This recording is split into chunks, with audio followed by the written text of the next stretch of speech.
अगस्त सितंबर का ये खूबसूरत मौसम बहुत खुशनुमा मौसम होता है और इन दिनों चांदनी और हरसिंगार जैसे फूल अपनी बहार पे होते हैं।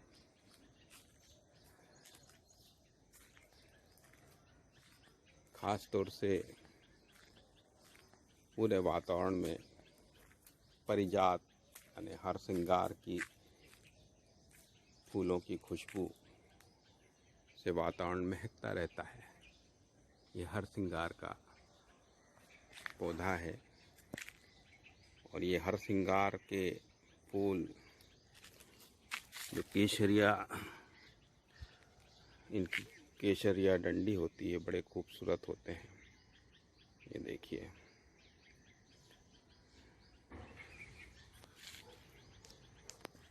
खूबसूरत फूलों से पूरा पेड़ के नीचे ये बिखर जाते हैं, बड़े नाजुक होते हैं। हरसिंगार का ये पेड़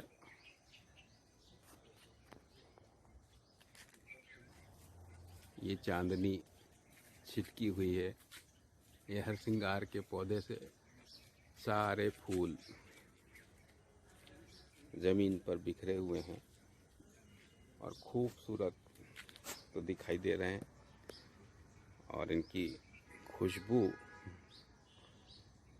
बहुत वातावरण में सुगंध से सरोबार कर देती है वातावरण को।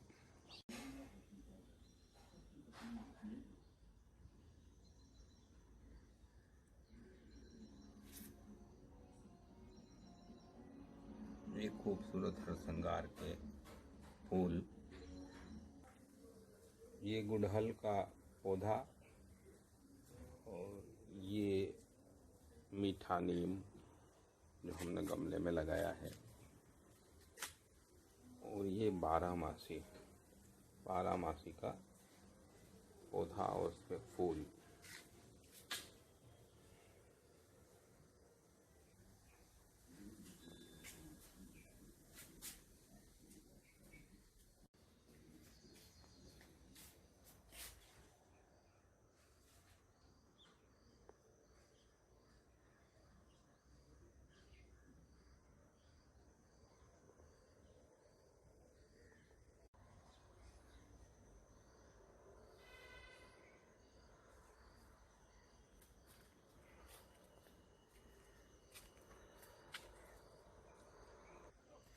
ये गुलबांस के खूबसूरत फूल, गुलतेवड़ी और गुलबांस का मौसम भी यही होता है।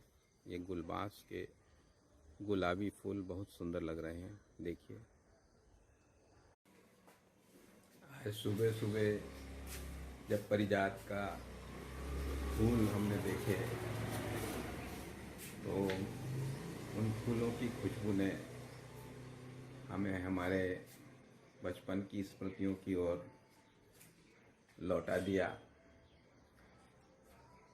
ये अगस्त सितंबर के बाद अनेक उत्सव हमारे यहाँ शुरू होते हैं और वे ऐसे उत्सव होते हैं जिसमें प्रकृति भी शामिल होती है।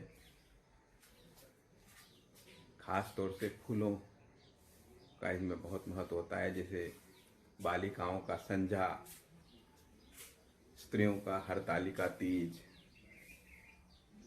और गणेशोत्सव। इसमें जो झांकियाँ बनाई जाती है उनमें भी फूलों का बड़ा उपयोग होता है। तो आज जब हमने परिजात के फूल देखे, परिजात की खुशबू को महसूस किया घूमते हुए, तो हमें बचपन की याद आ गई। हमारे घर के आंगन में भी एक परिजात का पेड़ हुआ करता था और उसमें से फूल झरा करते थे। वो इतने नाजुक होते थे कि वो पूरा आंगन उन फूलों से भर जाता था। अद्भुत दृश्य होता था। तो आज हमें हमारे बचपन के गणेश उत्सव की याद भी आती है। तो गणेश चतुर्थी के दिन हम बच्चों का तो बहुत उत्साह बढ़ जाता था। हम बचपन की बात कर रहे हैं जब हमारे आंगन में परिजात का पेड़ हुआ करता था। तो गणेश चतुर्थी के दिन मिट्टी की बनी गणपति की मूर्ति लाकर उसकी स्थापना की जाती थी। सीढ़ी नुमा उसका भव्य आसन बनाया जाता था, स्टेप बाय स्टेप। सबसे ऊपर के आसन पर गणेश जी विराजते। उनके आसपास गुलदस्तों में पुष्प सजाए जाते, फूल सजाए जाते। नीचे की पायदानों पर जतरा जो हमारे यहाँ टेकरी पर लगा करती थी, उसमें से बच्चे खिलौने लेके आते थे, तो वो जतरा से लाए गए उन खिलौनों को सजाया जाता था। और इस खिलौना संग्रह के जो ऐतिहासिक चरित्र हुआ करते थे, हमारे यहाँ जवाहरलाल नेहरू और वल्लभ भाई पटेल की भी एक मूर्ति हुआ करती थी, चीनी मिट्टी की बनी हुई। वो हमारे पिताजी और दादाजी के ज़माने की थी। गुलदान हुआ करते थे, वो भी उस झांकी में हम उसको सजाते थे। तो पशु पक्षी होते थे, देवी देवताओं की प्रतिमाएं हुआ करती थी, मिट्टी के खिलौने हुआ करते थे। इसलिए जिस बच्चे के यहाँ इन खिलौनों का संग्रह समृद्ध होता था, उसकी झांकी बड़ी अच्छी जमती थी। यहाँ झांकी जमाने से अर्थ स्वार्थ सिद्धि वाली बात नहीं है। यहाँ असली झांकी की बात कर रहा हूँ, जो हम गणेश जी की प्रतिमा के नीचे सजाया करते थे उसके बहाने। तो उस झांकी की बात कर रहे हैं। जैसे गणेशोत्सव के अलावा 26 जनवरी पे गणतंत्र दिवस पर दिल्ली में झांकियाँ निकलती है, अनंत चतुर्दशी पर इंदौर में झांकियाँ निकलती है। ऐसी स्थायी रूप से बच्चे अपने घरों में भी झांकियाँ जमाया करते थे, बनाया करते थे इस गणेशोत्सव के। अब जिस कमरे में गणेश जी की झांकी बनाई जाती थी, उसका फर्श भी प्रकृति के किसी सुंदर मॉडल की तरह नजर आता था, जिसमें हरे भरे लान होते, बगिया होती, नदी, पहाड़, झरने, पशु पक्षी, किसान, खेल खतियान, खेत खलिहान, झोपड़ियां, सब कुछ हमारे खिलौनों में जैसे प्राण आ बसते थे। सब कुछ जीवंत लगता था, स्थिर होते थे, लेकिन मन में ऐसा लगता था कि सचमुच यहाँ एक गांव आ बसा है, यहाँ प्रकृति आ बसी है। उस गणेश जी की झांकी के आसपास एक दुनिया बस जाती थी। गणेश प्रतिमा के आसपास जीवन की हर धड़कन को हम झांकी में महसूस करने लगते थे, उसको सुनने लगते थे, उसको जीवंत महसूस करते थे, चलता फिरता महसूस करते थे, जैसे हम उसी दुनिया में बैठे हों।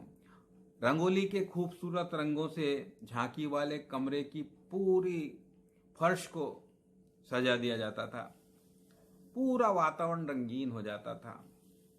और सबसे बड़ी बात, जो मैंने कहा कि आंगन में लगे परिजात के पेड़ से जो केसरिया डंडियों वाले फूल होते हैं, वो मुलायम पुष्प झरते रहते थे उन दिनों में, और एक अद्भुत सुगंध, दैविक सुगंध, दिव्य सुगंध जो मुग्ध करती थी, पूरे वातावरण में फैली रहती थी।